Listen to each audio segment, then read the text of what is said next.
La conférence Information, Bibliothèque et Archives CIBA édition 2022 qui ouvre ses assises sur les thèmes gouvernance de l'information et du numérique et pour 3 jours francs dans les locaux de Seme City One est une initiative du ministère béninois en charge de la digitalisation et du numérique. Initiative en mode présentiel et en ligne à l'endroit de près de 600 participants au plan local et étranger. Et c'est dans cette dynamique qu'est née la CIBA, la conférence Information, Bibliothèque et Archives.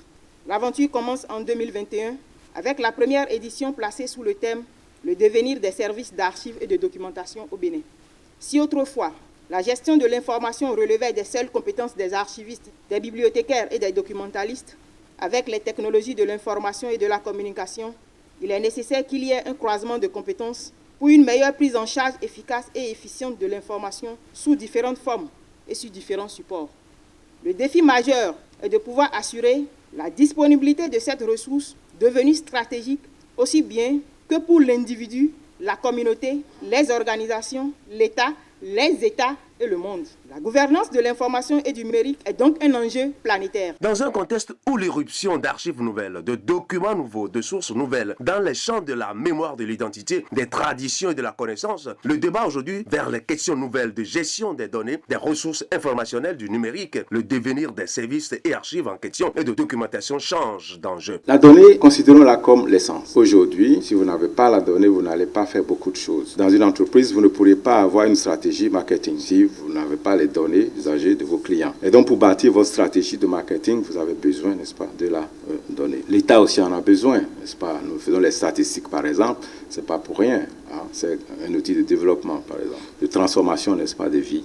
Donc, la donnée apparaît sous plusieurs formes de toute façon. Ça peut être une carte, ça peut être un graphique, ça peut être un test, n'est-ce pas. Donc, tout ceci, tout cet ensemble-là. Ceux qui ont beaucoup voyagé auront aussi compris que c'était important qu'ils aient, surtout au moment du Covid, c'était très important qu'ils aient leur code QR, d'accord? Et que sans votre code QR, vous n'étiez plus rien du tout. Vous devez aller dans des restaurants, si vous ne montrez pas votre code QR, vous ne pouvez pas y entrer. Et donc, c'était très important parce que déjà, on était en train d'exclure certaines personnes. C'est-à-dire, vous allez au restaurant, mais si vous n'avez pas le code QR, là, c'est pour qui montre que vous êtes vacciné, ou, bon, voilà, vous ne rentrez pas.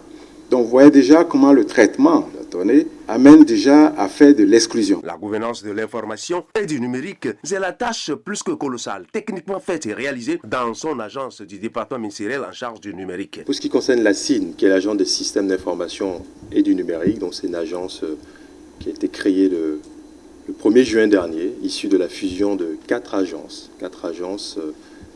existantes depuis 5, 6, 7 ans, donc notamment l'Agence pour le développement du numérique, dont j'étais directeur général, l'Agence des services et systèmes d'information, l'ASSI, que beaucoup doivent connaître également, l'ANSSI, qui était un peu notre gendarme en termes de sécurité du numérique, l'Agence nationale de sécurité des systèmes d'information, et la BSUC, peut-être un peu moins connue, qui était l'agence béninoise de services universels, qui intervenait un peu sur tout le territoire national et pour combler un peu cette fracture numérique, cette fracture géographique-là.